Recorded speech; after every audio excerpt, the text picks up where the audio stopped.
हमारे हम किसी पार्टी को बुरा नहीं कहेंगे। सबसे बड़ी चीज हमारे बरेली के साथ में बहुत धोखा हुआ है, जो कि हमारे मुलायम सिंह जी ने करा है और अखिलेश जी के पापा जी ने करा है। इस मारे कि जब उत्तराखंड अलग हुआ था, हमारा बरेली 9 सीटों के चक्कर में उन्होंने अपनी 9 सीटों के 2 सांसदों के चक्कर में हमारे बरेली को पिछड़ा कर दिया।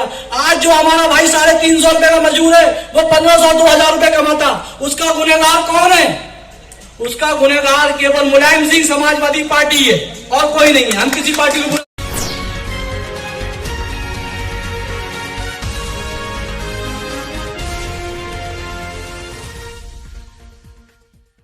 तेज बरेली से जमीर अहमद की रिपोर्ट। सपा बसपा कांग्रेस नेताओं ने ठगा मुसलमानों को। शौकत अली एएमआई पार्टी से शाइन रजा की अगुवाई में एक जनसभा का आयोजन किया गया, जिसमें एएमआई की पार्टी के वरिष्ठ सदस्य गण शौकत अली, माजिद हुसैन आदि कार्यकर्ता मौजूद रहे। जहां मुलायम सिंह द्वारा बरेली को उत्तराखंड की राजधानी बनने से रोका गया। लॉकडाउन में गरीबों की मदद शाइन रजा द्वारा की गई। एएमआईएम पार्टी की तरफ से शौकत अली ने अपने विचार रखे, किस तरह मुसलमानों को धोखा देकर बड़ी पार्टियां सत्ता में आए, लेकिन किसी पार्टी ने मुसलमानों का साथ नहीं दिया। जब हैदराबाद की सरजमीन से ओवैसी मुसलमानों के लिए हक की आवाज उठाए और उनके साथ हमेशा खड़े रहेंगे। पार्टी के समस्त कार्यकर्ता उपस्थित रहे।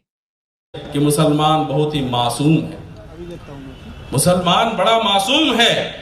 वो अपनी सुरक्षा के लिए, अपने मान सम्मान के लिए दर दर भटकता रहा और उसी का फायदा इन लोगों ने उठाया। और आपने पिछले 70 सालों में अपने बीच से किसी भाई को नहीं चुना, अपनी कयादत को नहीं बनाया। इसी वजह से 2014 के बाद भारतीय जनता पार्टी ने राह चलते मुसलमानों के नाम पर अपने नौजवान साथियों को मारने का काम किया है। जब हमारे मुसलमान साथी मारे जाते हैं तो क्या आपके बीच में जिनको आपने चुना है, कांग्रेस के लोगों को, बहुजन समाज पार्टी के लोगों को, और सबसे बड़ी बात है आपने अखिलेश को चुना है, क्या वो आपकी आवाज आज तक बन पाए हैं? अल्ताफ, मेरे कांधों पे जिम्मेदारी है कि हम आवाम के दरमियान में जाए और वक्त और हालात उनके सामने पेश कर सकें। आपके साथ मैं भी ठहरा हूं और हम दोनों की जिम्मेदारी है उनको कामयाब करें। आपकी और हमारी बड़ी जिम्मेदारी है और हम एक मिशन पे निकले हुए हैं। हमारा कोई सियासी मिशन नहीं है, लड़ रहे हैं और उसमें आप और मैं बराबर हैं। ना स्टेज पे बैठे हुआ कोई शख्स आपसे ऊंचा है, ना आप वहां पे बैठे हुए कोई वो है। आप और हम साथी हैं और आप और हम सिपाही हैं बैरिस्टर असदुद्दीन अवैसी साहब के। और आपको और हमको देख रहे हैं कि आज वक्त और हालात क्या है, किस तरीके से हम पे इल्जामात की तोहमतें लगाई जाती है। ये इल्जामात जो हम पे लग रहे हैं और आला जो पैगाम मजलिस इत्तेहादुल मुस्लिमीन अपने स्टेज से देती है, वो इत्तेहाद का पैगाम देती है, ना कि बंटवारे का पैगाम देती, तौर पे मजबूत करने का पैगाम देती है, ना कि जख्म होता है लेकिन आप मरते नहीं, लेकिन बाकी रहते हैं। तो वही जख्म हमको समाजवादी ने दिया है और हम मरे तो नहीं लेकिन बाकी हैं। तो लेकिन हम जिंदा रहना चाहते हैं, तो इसलिए हम ज्यादा जहरीले के पास नहीं जा सकते। उत्तर प्रदेश की कितनी सुरक्षित सीटों पर एमआईएम के कैंडिडेट उतर रहे हैं? ज्यादा से ज्यादा, फिर भी ज्यादा से ज्यादा जो भी सीटें। अभी आपने जिस कार्यालय का उद्घाटन करा था, जहां से आप एक रोड शो करते हुए यहाँ तक आए, वहाँ पे लगभग 50 से 60 असले वाले मौजूद थे। तो इस कार्यक्रम के लिए असलाधारियों को बुलाने की क्या जरूरत पड़ी, या उनका क्या उद्देश्य था बुलाने का?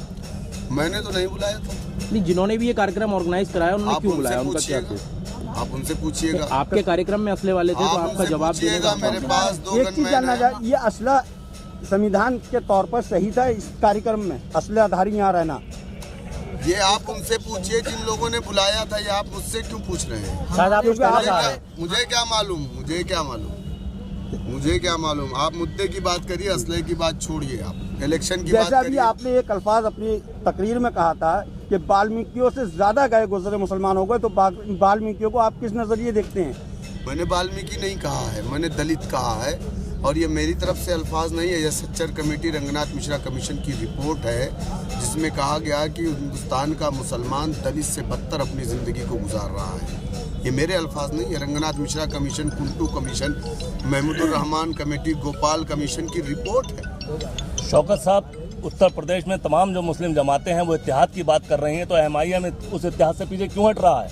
हम तो अपना काम कर रहे हैं, हमसे तो अभी किसी ने बात नहीं किया है। किससे कोई बात किया हो तो आप बात कर लीजिए। नहीं, सलमान नदवी साहब की एक बैठक हुई थी, उसमें मैं खुद मौजूद था। नहीं, सलमान नदवी साहब से हमारी फ़ोन पे बात हुई है। तो क्या उस मोर्चे के जो इत्तेहाद का मोर्चा चल रहा है, क्या MIM उसके साथ जाएगी? हम काम कर रहे हैं और भी लोगों को ज़मीन पे उतर के काम करना चाहिए। घर में बैठ करके इत्तेहाद नहीं होता, ज़मीन पे उतर करके संगठन पे काम करना चाहिए। आप अपनी ताकत दिखाइए, ऑर्गेनाइजेशन पे काम को। मैं तो 3-3 महीने घर नहीं जा पा रहा हूँ। मैं तो नहीं देख रहा हूँ किसी और प्रदेश अध्यक्ष को कि वो 2 महीने 3 महीने घर ना जा रहा हूँ। मैं तो काम कर रहा हूँ ना ज़मीन पे काम करिए, संगठन पे काम करिए। आप हवा में इलेक्शन नहीं लड़ेंगे ना, किसी के सहारे आपको इलेक्शन।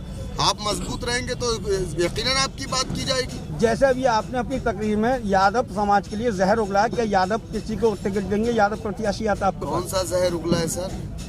अभी आप यादव को... आपका जो लफ्ज है जहर का जी, ये आप कौन सा जहर उगला है? मैंने अभी आप उगल रहे थे, वो हमारे पास रिकॉर्डिंग है। क्या उगला? यादव समाज को जिस तरह से आपने भाषा का इस्तेमाल करा। यादव समाज दूध में पानी मिलाता है, ये मैं कहा हूँ, कहूँगा, कहता रहूंगा। क्योंकि हमारे घरों पे भी यादव समाज दूध लेकर के आता है और वो दूध में पानी मिलाता है। आपके यहाँ भी आता होगा तो वो भी मिलाता होगा। वो कसम खा जाएगा तब भी आप यकीन नहीं करोगे। जैसा कि ओबीसी साहब कहते हैं भाजपा और सपा दागी और अपराधियों को टिकट देती है, क्या आपके यहाँ किसी दागी या अपराधी को टिकट नहीं दिया जाएगा? जब तक कोई सजा याफ्ता नहीं है, जब तक कोई सजा याफ्ता नहीं है, इलेक्शन कमीशन ऑफ इंडिया अगर उसको चुनाव लड़ने की इजाज़त देता है तो हम कौन होते हैं उसको रोकने वाले कि वो इलेक्शन ना लड़े? इस देश का, इस प्रदेश का मुख्यमंत्री 100 से ज़्यादा उसके ऊपर मुकदमे थे। प्रदेश का सजा याफ्ता तो नहीं थे वो, अदालत ने सजा तो नहीं बोली है। मेरी बात आप पूरी सुन नहीं रहे हैं, आप थोड़ा सा दूसरे टोन में बात कर रहे हैं जी। आप मेरी पूरी बात, मैंने कहा कि इस प्रदेश का मुख्यमंत्री जिसके ऊपर 100 से ज़्यादा मुकदमे थे, जब वो इस प्रदेश का मुख्यमंत्री बन सकता है तो जिसके ऊपर 10, 20, 50 मुकदमे हैं तो क्या वो चुनाव भी नहीं लड़ सकता? जिसको इलेक्शन कमीशन ऑफ इंडिया इजाज़त दे रहा है, संविधान इजाज़त दे रहा है। क्या उत्तर प्रदेश में MIM का किसी से अलायंस होने जा रहा है? ये वक्त बताएगा, अभी जल्दबाजी में मैं कुछ नहीं कहूँगा। हमारी कोशिश ये है कि अगर हमसे जिस तरीके से पार्टियों ने कह दिया कि हम नहीं करेंगे, हम एक शोषित वंचित समाज मोर्चे का गठन करने जा रहे हैं और उस मोर्चे में हम इलाके की जो इलाकाई पार्टियां हैं, भारत के 10-12 पार्टियों को लेकर के हम एक मोर्चा बनाने जा रहे हैं जिसमें तमाम पिछड़े समाज और दलित समाज की पार्टियां, हमारी 5-7 पार्टियों से अब तक बात भी हो चुकी है।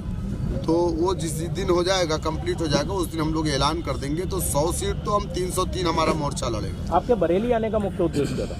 बरेली हमारे बैरिस्टर असदुद्दीन ओवैसी साहब 6 तारीख को आ रहे हैं और बरेली